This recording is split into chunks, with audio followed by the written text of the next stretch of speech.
দুজন খেলোয়াড় বলের জন্য বল নিয়ে ছুটছেন, শেষ পর্যন্ত অবশ্য ওখানে জার্সিধারী খেলোয়াড় শিশির সেখান থেকে বল পেয়ে গেছেন। 11 নম্বর জার্সিধারী খেলোয়াড় সজীব কিছুটা হারাহারি পাস দিয়েছেন, ডান প্রান্তে সতীর্থ খেলোয়াড় রয়েছেন, এবার কিন্তু গোলে হিট হতে পারে, পোস্টে কিক নিতে ব্যর্থ হয়েছেন, বল চলে গেল সরাসরি গোল লাইন অতিক্রম করে মাঠের বাইরে। গোল কিক কান্দাপাড়া ফুটবল একাদশের অনুকূলে। বেশ কিছু দর্শক এসছেন, সেই দর্শকদের আয়োজকদের পক্ষ থেকে দর্শকদেরকে আন্তরিক অভিনন্দন ও শুভেচ্ছা জানাচ্ছি।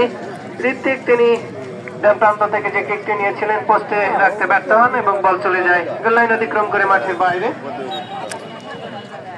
সে সাথে এই খেলাটি সরাসরি অক্সিজেনের ফেরিওয়ালা ফেসবুক পেজ থেকে সম্প্রচারিত হচ্ছে। অক্সিজেনের ফেরিওয়ালার স্বত্বাধিকারী আবুল হোসেন গ্রিন ভাই তিনি লাইভে যুক্ত রয়েছেন। যারা দূর দূরান্ত থেকে খেলা দেখছেন সবাইকে স্বাগত জানাচ্ছি। আমাদের সাথে আরো রয়েছেন, এই মুহূর্তে উঁচু করে কিক নিয়েছেন, বল চলে গেল গোল লাইন অতিক্রম করে মাঠের বাইরে। ক্লিয়ার করলেন, বল চলে এসছে সতীর্থ খেলোয়াড়ের উদ্দেশ্যে, কিন্তু সেখান থেকে আবারও 9 নম্বর জার্সিধারী খেলোয়াড় দুইজন খেলোয়াড়ের জার্সি আবারও অবশ্য বল চলে গেছে মাঠের বাইরে। পেয়ে গেছে কান্দাপাড়া ফুটবল একাদশ, পিছিয়ে রয়েছে তারা গোল পরিশোধের প্রচেষ্টায়।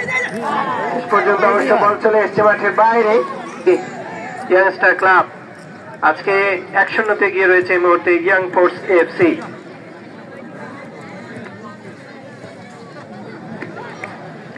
এই মুহূর্তে কিন্তু আবারও বা প্রান্ত দিয়ে এই মুহূর্তে গোলকিপারের হাতে বল।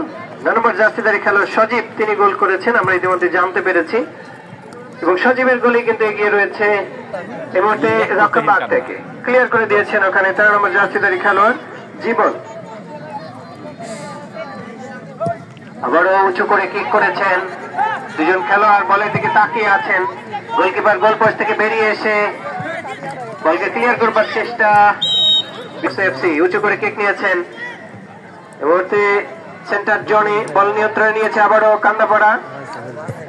দেখা যাক গোল পরিশোধ করতে পারে কিনা। অপরদিকে প্রতিপক্ষ কিন্তু চেষ্টা করছে গোল ব্যবধান বাড়াতে। এই মুহূর্তে বল চলে এসছে মাঠের বাইরে। 1-0 গোলে এগিয়ে রয়েছে এফসি ইয়াং ফোর্স এফসি। পাশে পড়েছে কিক নেবার জন্য, কিক হলো, ঠিকভাবে বল তুলতে ব্যর্থ হয়েছেন, রক্ষণভাগ থেকে হেড করে ক্লিয়ার করেছেন। উপর্যুপরি আবারও হেড হলো, এই যাত্রা অবশ্য বলকে পাঠিয়েছেন প্লান্টি বক্স এরিয়ায়, ক্লিয়ার করে দিয়েছেন জীবন। সেখান থেকে পাল্টা আক্রমণ হচ্ছে, ভালো সুযোগ ঋত্বিক তিনি ঢুকে পড়েছেন একক প্রচেষ্টায়, এবং শেষ পর্যন্ত একটি ভালো আপনারা উপভোগ করছেন প্রথম রাউন্ডের 5ম দিনের খেলা। এই মুহূর্তে কিন্তু আক্রমণ রক্ষণভাগ থেকে আবারও বল ছিনিয়ে নিয়েছেন, পাল্টা আক্রমণ হচ্ছে ইয়াং ফোর্স।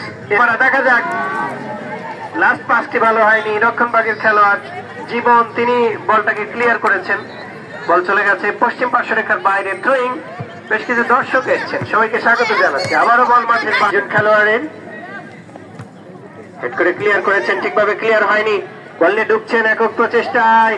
এত খেলোয়াড় সামনে, তার সবাইকে ফাঁকি দিয়ে ঢুকবার চেষ্টা করেছিলেন, তবে 3জন খেলোয়াড় ব্লক করে দাঁড়িয়েছিলেন। এবার কিন্তু গোলের সুযোগ এসেছিল গোলকিপারের যাত্রায়, অবশ্য গোল লাইনের অর্থাৎ নির্ধারিত এরিয়ার বাইরে গিয়ে সম্ভবত গোলকিপার বলটাকে ক্লিয়ার করেছেন। সেক্ষেত্রে ইনডাইরেক্ট 3জন খেলোয়াড়কে রেখে বাকি সবাই কিন্তু এই মুহূর্তে কান্দাপাড়ার চলে এসছে প্রতিপক্ষের সীমানায় এবং প্লান্টি বক্স এরিয়ায় অধিকাংশ খেলোয়াড়। দেখা যাক সুযোগটি তারা কাজে লাগাতে পারে কিনা।